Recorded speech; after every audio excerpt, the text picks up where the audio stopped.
This is the 13th and final theory session of this problem-solving test course. We will recap what we have learned in the previous 12 sessions and prepare the ground for the test practice, which will now become the major part of your preparation. Let us recall what we have learned in the previous 12 sessions of the course. Session 1 was devoted to the generic approach to solving the test. We learned that there are 4 types of questions: premise, fact, conclusion, and everything else, and also that there are 5 major principles of solving the test. First, understand the questions. Second, index the data. Third, pick the best option. Fourth, track time. And fifth, record your answers. Session 2 was devoted to premise questions. A premise does not have to be true and might not be mentioned in the text, but if we assume that it is true, it supports, proves, or explains the fact. There are 3 steps in solving a premise question. Restate the question fact in your own words, restate the options, and use selection criteria. Figure out what differentiates the options. And the selection criteria include subject-predicate, parts of a statement, parts of a formula, and value chain of funnel. Session 3 was about fact questions. A fact is just what we get from the data. It's true by definition. We just need to find the right way to establish this fact. The approach is as follows. Understand the question, get the data from exhibits and text, try to solve the question quickly if possible, and if necessary, build a complete solution, defining your strategy first and then carefully executing on it. Session 4. Conclusion. A valid conclusion must follow from the fact. However, conclusions might also be false and unknown. We solve conclusion questions via 3 steps. 1. Understand the question. 2. Drill down options one by one.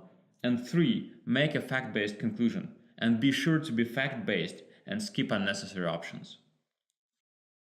Session 5. Last 13% or everything else.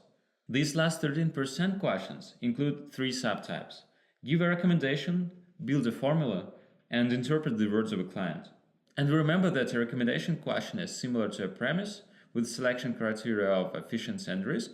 A formula question is similar to a fact, where we need to build a generic equation, insert the data, transform the data, and pick the best option. And client interpretation is similar to a premise, where we need to use parts of the client's statement as selection criteria, and we also need to make sure that there is no misinterpretation of the client's words.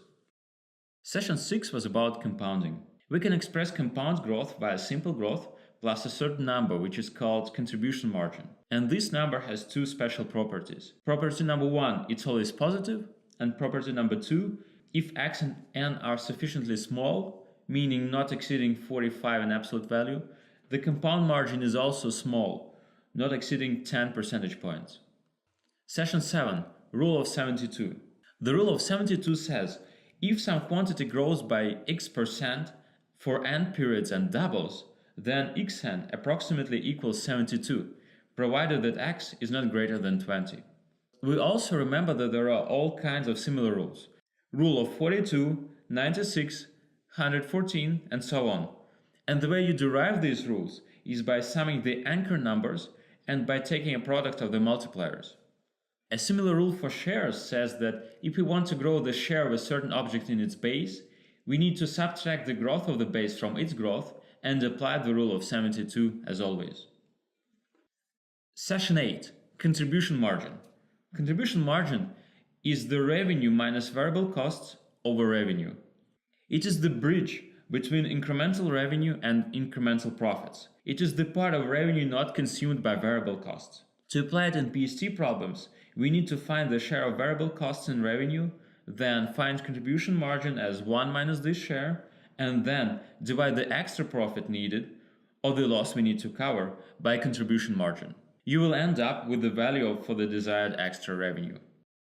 Session 8. Caveats. There are 8 caveats that you need to remember in PST. 1. Whole versus part of whole. 2. Absolute value versus share. 3. Absolute value versus growth rate. 4. Exact value versus average. 5. Median, mode, and range. 6. Decile, quintile, and quartile. 7 simple versus cumulative, and 8 different terms and definitions. Session 10 was about necessary and sufficient conditions. A necessary condition is a must-have for achieving a certain result. However, it is not enough. It might not be enough. A sufficient condition is enough for achieving a certain result. However, it is not a must-have and it might not be a must-have. The indicator words for necessary condition are critical, vital, essential, obligatory, indispensable, compulsory, and so on. And the indicator words for sufficient condition are enough, to assure, to ensure, to guarantee, to lead to. Session 11 was devoted to box principle. The box principle states that if n greater than km items are put into m boxes, then at least one box must contain more than k items. This intuitive result is easily proved by demonstrating a contradiction. And the technique of demonstrating a contradiction is useful when you cannot find a false or a true example in a conclusion question related to the box principle.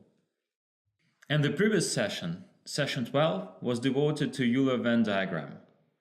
Euler Venn diagrams are a great tool for visualizing relations among sets, and this is very helpful in solving questions about sets. We need to draw all sets, pay attention to complements, unions, and intersections. We write down the sizes we know, and then we start computing the sizes we do not know, and the visualization of Euler diagram helps us decide how to do that. Well, that's the end of the theory part of the course, and the beginning of your real preparation work, which will drive the result. Remember that practice, not theory, is the critical factor which will determine whether or not you pass the test. You must learn to work hard like a consultant. Then you'll have a chance to get the consulting offer. And I'll be happy to support you.